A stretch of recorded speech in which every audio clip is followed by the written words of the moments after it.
Sa isang nakakagimbal na pangyayari, sa wakas ay nagsalita na umano si First Lady Liza Maggs tungkol sa isang kontrobersyal na isyu na matagal nang pinag-uusapan ng publiko.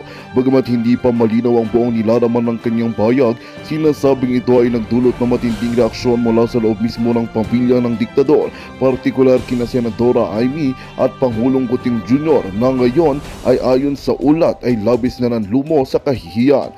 Ayon sa ilang impormasyong lumalabas, maaaring may kaugnayan ang naging pahayag ng unang ginang sa mga isyong bumabalot sa kasalukuyang administrasyon. Ilang analis ang nagsasabi na ito ay maaaring senyales ng lumalalang hidwaan sa loob ng pamilya ng diktador na posibleng magkaroon ng malaking epekto sa politika ng bansa. Samantala, nananatiling tahimik si Senadora Amy at ang Pangulo sa kabila ng lumalawak na usapin sa publiko.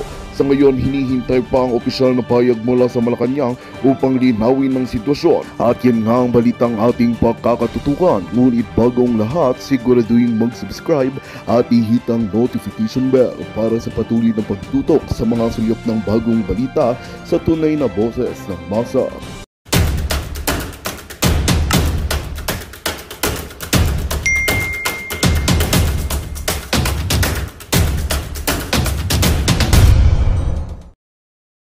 Pag-usapan natin ngayon itong pahayag ng First Lady Liza Raneta Marcos tungkol sa nangyari sa kanya, yung merong bukol o merong black eye dito sa right side sa kanyang mata. Ito, post ng Protect Vice President Sara 41 minutes ago. Ito, basahin ko ang pahayag ng unang ginang. Sabi niya, "What a day. I woke up with terrible eye allergies. I had to miss Toy M, the outstanding young man, Toy M. I had to miss a Toy M event that I was looking forward to, and then just when I thought it could get worse, slipped on the pavement and landed hard on my left side. Ouch." So, nagka-allergy dito. Basta allergy sa mata. Tapos, slip, natumba. Tumama ang kanyang left eye. Sabang left eye. Kaya nga, yung may black eye, left eye. Ouch. I wasn't sure if I could make it to the Pasig River Lounge. But with God's grace and a whole lot of willpower, I managed to walk for more accurately limp 800 meters to Plaza de Armas in Fort Santiago. Liza Marcos, First Lady, March 3, 2025. So, ito, parehas sa pahayag ni Congressman Sandro Marcos. Ito, kahapon ba yun? Na the First Lady woke up with eye allergy. Sabi niya. And then, parang sabi niya, parang pagkasabi niya, parang nakipaglaban siya kay Manny Pacquiao. Pagsuntukan kay Manny Pacquiao, kaya umitim dito niya. So, yung mga comments na nabasa ko kahapon doon sa post tungkol sa paliwanag ni Congressman Sandro na eye allergy, marami nagsabi na kung allergy sa mukha, allergy ka dito, buong mukha o buong yung both eye ang apektado. Bakit nag-iisa? So ako, isinare ko rin kasi nasubukan ko na yung nag-allergy sa mukha. Itong puting buhok ko noon, nung bata-bata pa ko, hindi pa kanina 100% puti na, wala nang itim. Nung may itim, may puti, sinubukan kong tina. Yung pampaitim ba ng buhok? Dyeing. Subukan ko. Shampoo. Yun lang, shampoo. Nako, allergic pala ako doon sa shampoo na yun. Yung pampaitim sa buhok. Kaya ang nangyari, ito, mata ko talagang nag-swell. Dito, lahat. Nag-swell. Mukha, nag-swell. Ganun ang allergy. Kaya yung mga nag-comments, nakabasa kong comments doon sa post, yung paliwanag ni Congressman Sandro Marcos na hindi pwede yan na allergy na iisang mata lang. So, that was kahapon. So, ngayon, ayun, nagpaliwanag ang unang ginang na allergy, tapos natumba pa siya. So, nung natumba, nauntog dito, left eye, kaya nangitim. Yun ang paliwanag. So, mabuti naman at nagpaliwanag at bahala na ang taong bayan kung maniwala o hindi. Basta at least nagsalita at nalaman ng publiko kung ano ang nangyari. Kasi maraming haka-haka eh. Baka daw, hindi ko na lang banggitin. Yung haka-haka kung paano nakuha yung black eye na yon. But anyway, mahirap nga naman yung magka-black eye. And speaking of eye, yung mga magkakaedad na pala, darating ang panahon na hindi ka na makabasa. So maraming nagtatanong sa akin na bakit hindi ako gumagamit pa ng reading glass. Kahit ito, ang liliit na litra, mababasa ko pa eh. Nung, bata-bata pa ako, mga age 45 years old pa lang, kasi 65 na ako ngayon. Age 45, wala na, lumabo ng aking mata. Kailangan ko ng mag-reading glass para makabasa. Ang taas na ng grado ng mata ko noon. 350. Hanggang may kumpare ako. Sabi niya, pare, Ed Boliser. Ay, nakita ko pala. Meron siyang salamin, parang Ray-Ban, itim. Kailang may butas-butas. Sabi ko, pare, ano ba yan? Ay, ito pare, pang-reading ito. Para makorek ang ating vision, eyesight. Baka gusto mong subukan. Ganun ba? Binigay niya sa akin. Sinuot ko naman. Noong una nakakahilo. Kasi ang daming butas-butas. Itim siya. Parang salamin ng bulag. Itim. Sinubukan ko. Nakakahilo. Kaya lang, nung ginamit ko ng medyo ilang oras, nakita ko na parang kung i-concentrate ko, i-focus ko yung pagbasa ko sa isang butas lang, mamaya nagliliwanag yung letra. Sabi ko, huy, then itinuloy ko na lang, ginamit. Siguro mga 2 weeks na ginamit ko yun. Mamaya makabasa na ako. Yun ang nakapagpagaling sa akin. Yung nakalimutan ko na yung so that is speaking of mata. Okay, mga Naging inspirasyon niyo ho ako kasi katulad ninyo, naranasan ko hong maape, maabuso, at pagkaisahan. Pero sa inyo, dahil dito ko nakita kung anong klaseng merong liderato, anong klaseng leader si Pastor Kibuloy, nakita ko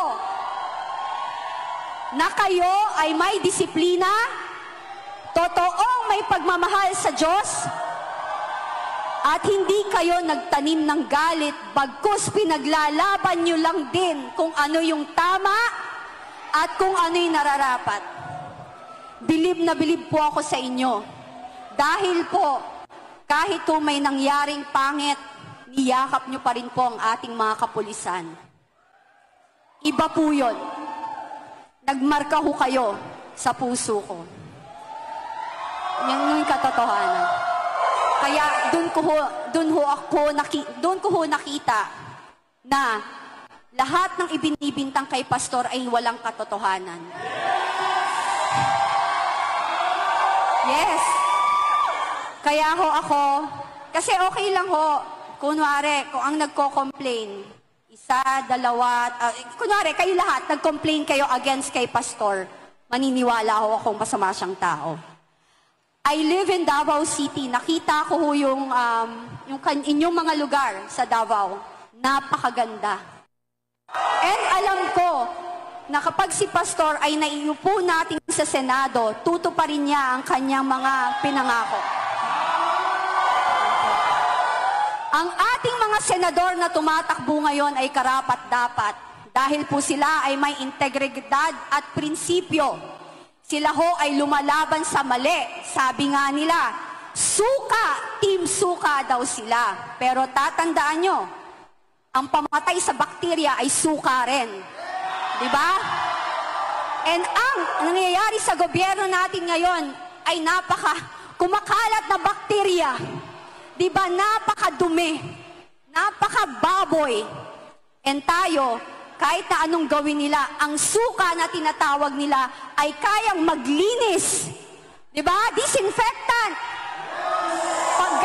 Gamot yan, nagagamot niya ang mga sakit din if you know how to handle it properly. At least hindi tayo team toyo. Wala tayong toyo sa utak. Team suka! Team suka! Team suka! Team suka! Yan, di ba? Importante ho sa ating mga politician or politiko na may paninindigan, walang takot at ang kapakanan ng mamamayang Pilipino or bansa natin ang higit nating gustong maging prioridad nila. Di ba? Naghihirap po tayo. Naghihirap po tayo. Ako, andito ako. Wala akong tinatakbo. Hindi ho ako bayad. Hindi ho katulad ng iba na nagtatanggol dyan, mga pasweldo or binabayaran. Andito ako kasi naninindigan ako na dapat hong maayos na ang bansang Pilipinas. Dapat ho na ipaglaban natin. Ngayon ho ang panahon. Tayo ho ang bida dito. Tayo ang maglalagay sa pwesto ng mga karapat-dapat na politiko sa ating bansa. Hindi ho ito labanan ng pera. Labanan ho ito ng totoong integridad at boto natin. Tayo ho ang may kapangyarihan ngayon at gamitin ho natin ang boto natin ng tama. Hindi ho dito yung mayaman ka, mahirap ka, pangit, maganda, or whatever. Tayo ho, ang boto nyo ay para ho sa kinabukasan ng ating mga anak. Mga nanay, kapwa ako ina dyan, mga lola, kausapin nyo ho ang inyong asawa, ang mga apo, ang mga anak ninyo, na please po, vote straight for PDP Laban.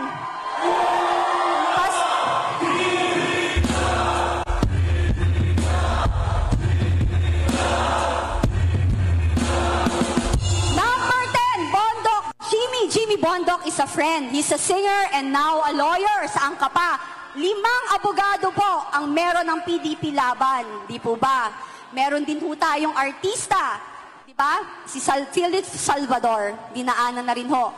Season na ho siya. Sasabihin nila, artista lang yan. Tama. Ako rin naman sinasabi ko dati, ayokong bumoto ng artista. Ayokong bumoto ng sikat. Pero ang hahanapin ho natin, yung may puso. Yung hindi nang iiwan at yung may utang na loob. Kasi, kung alam mo kung ano yung ginagawa mong maganda or ginawang maganda sa'yo ng kaibigan mo at ng kapwa mo at hindi naman nagnakaw, ba't mo iiwan? Look at what happened here with VP Sara and BBM. Ibinalik sila sa pwesto. Inilibing ang matandang Marcos. Ano hong isinukli? Eto. So ngayon, matuto na ho tayo. Huwag na po tayo magpagbudol at bumoto po tayo ng tama. Pastor Kibuloy! Bato de la Rosa! Bongo!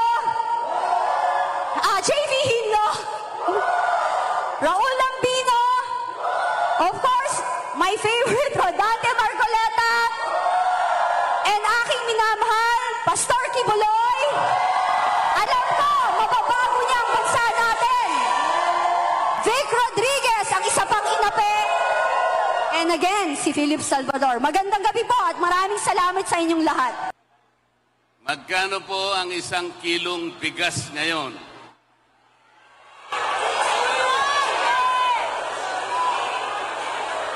Hindi ko po marinig ang sagot nyo. Magkano po? 53 pesos? Number yata yan ni Pastor Kibuloy. Mura po ba ang singil ng kuryente sa ating bansa ngayon? Mura po ba ang presyo ng mga pangunahing bilihin ngayon? Mura po ba ang presyo ng pagkain ngayon? Murang-mura po ba ang pagpapagamot ngayon?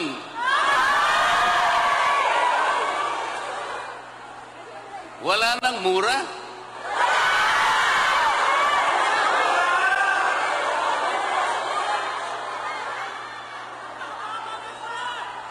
Mapapamura ka talaga?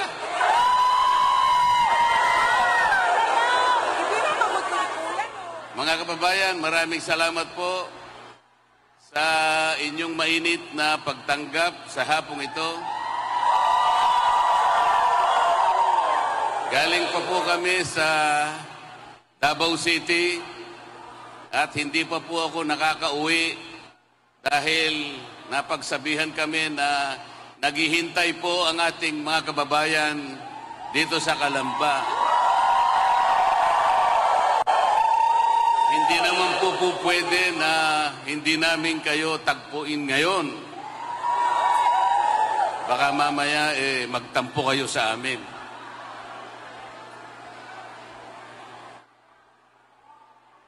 Bakit po, imbes na maging mura ang mga bilihin, ang pagkain, ang kuryente, at lahat ng bagay na kailangan ng mamamayan para sa mabuhay, ay wala nang tigil ang pagtaas? Bakit po kaya?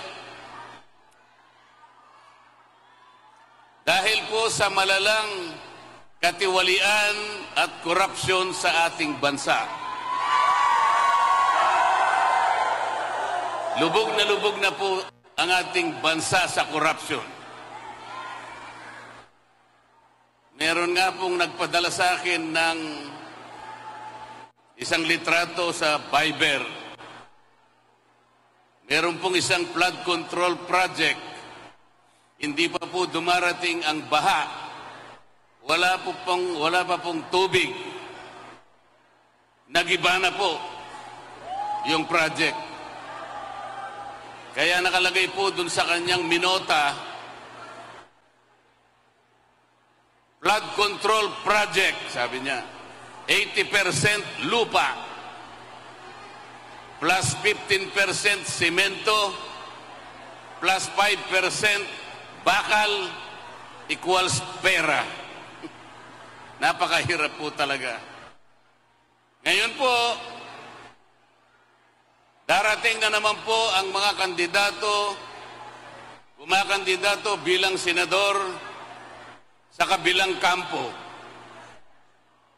Lalapit silang lahat sa inyo para sa ganon ay humingi na inyong mahalagang tulong upang sila'y muling mailuklok sa kanilang mga pwesto. Hindi ba ninyo itatanong sa kanila, bakit po kayo lumalapit na naman sa amin? Samantalang yung tungkulin po na ipinangako ninyo sa amin maraming panahon na ang nakararaan, ay wala namang natupad. Yung pangako po ninyo na magandang buhay, na mailagay niyo po kami sa magandang kalagayan, nasaan na po yun? lalapit sila sa inyo, meron daladalang konting ayuda. Ang tawag po nila dyan sa mga ayuda, akap, AX, tupad, at kung ano-ano pa. Ipagpalagay na po natin ang matatanggap ng bawat isa. Ngayong nalalapit po ang eleksyon ay 10,000 piso. 10,000. Kapag ka dinivide nyo po yung 10,000 sa 365, ibig sabihin sa loob ng isang taon, meron kayong makukwentang amount dyan. Ano man ang makwenta nyo, i-divide nyo uli by 6. Sapagkat ang termino ng isang senador ay 6 na taon.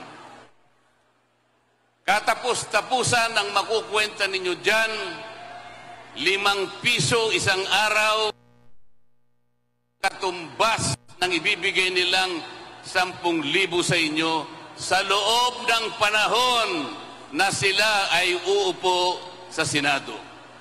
5 piso po.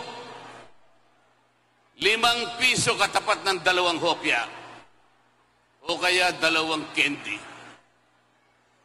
Yan po ba ang inaasahan ng bawat isang mamamayang Pilipino? Yan po ba ang ipinapangako nilang pagsisilbi sa inyo? Lalapit sila sa inyo, iaabot ang konting pera, mapaligaya ko.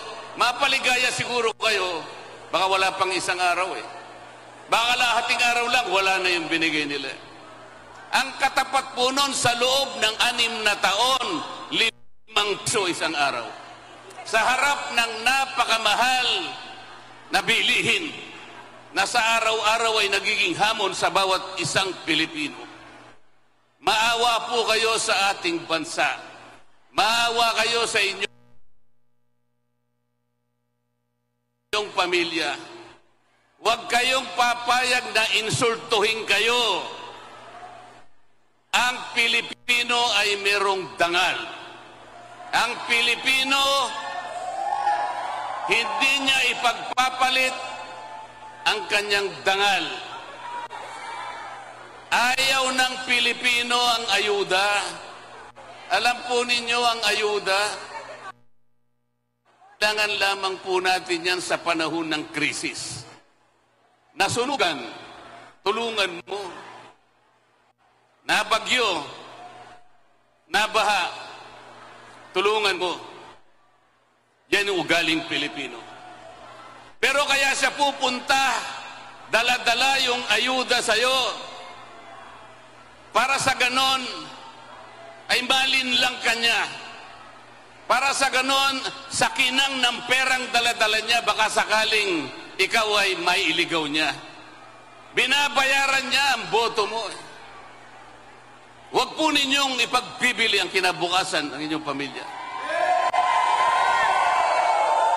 Ang Pilipino po, kahit mahirap ang kanyang buhay, ang gusto niya, ang gusto ng Pilipino, bigyan mo siya ng pagkakataong makapagtrabaho. Yun ang gusto ng Pilipino. Ang Pilipino ay merong karangalan. Ganun po ang dapat ninyong gawin. Meron kayong pagpipilian. 2 teams lamang ito. Yung team namin po, Team Suka. Tinawag po kaming nagbebenta at bumibili ng suka. Huwag po kayong magagalit doon. Pabayaan nyo na po yun. Okay lamang po yan. Kasi po kung sa dalaga, kagaya po ng napakaraming dalaga nakikita ko ngayon, ang gaganda pa. Kapag ang dalaga may asim, komplimento po yun. Ang Team Suka ay may asim. Yung kabila,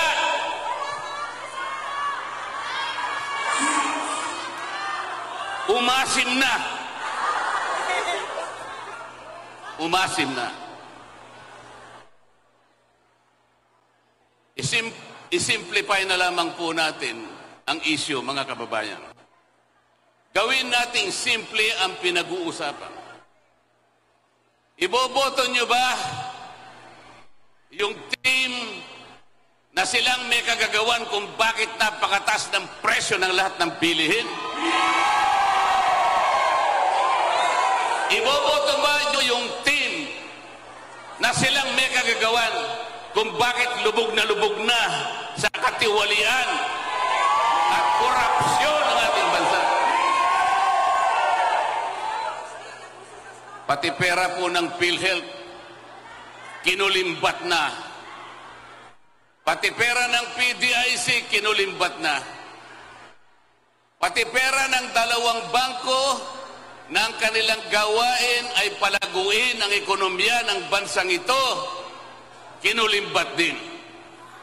At inilagay nila ang mga perang yan sa mga proyekto na silang ang kikita.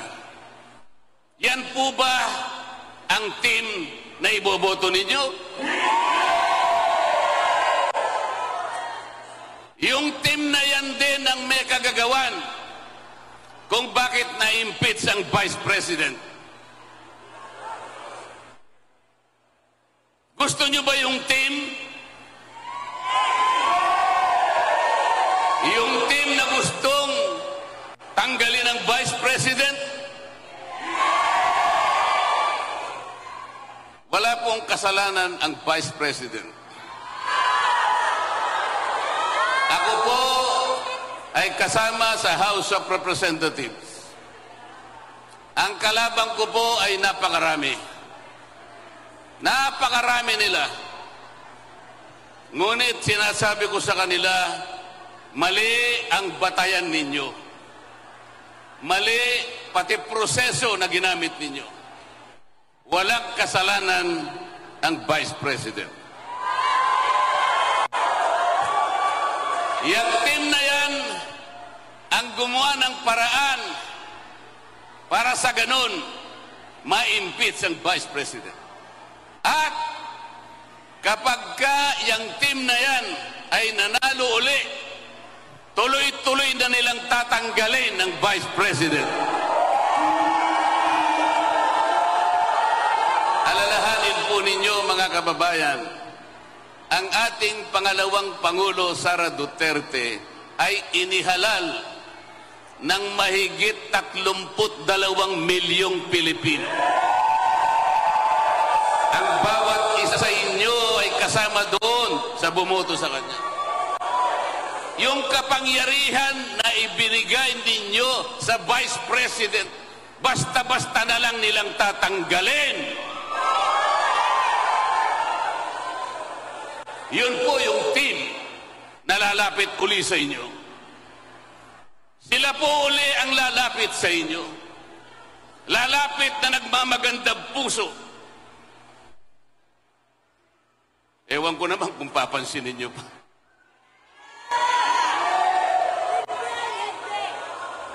Yung Team Suka, sila lamang ang nakakaalam kung paano i-address ang lahat ng hamon na kinakaharap ng ating bansa. Ang Team Suka na nandito sa inyong harapan ngayon, sila lamang ang magtatanggol sa kapalaran ng Vice President. Wala na iba. Sa sandaling makahanap sila ng 15. Magandang balita ang hatid namin sa inyo ngayong araw. Sa pagtatapos ng aming balitaan, nagbigay kami ng mga mahalagang impormasyon. Maraming salamat sa pagtutok at pagsuporta sa aming programa. Huwag kalimutang manatili sa mga susunod na araw para sa mga bagong balita at mga kwento na dapat nating abangan. Mula sa Boses ng Masa, magandang araw Pilipinas!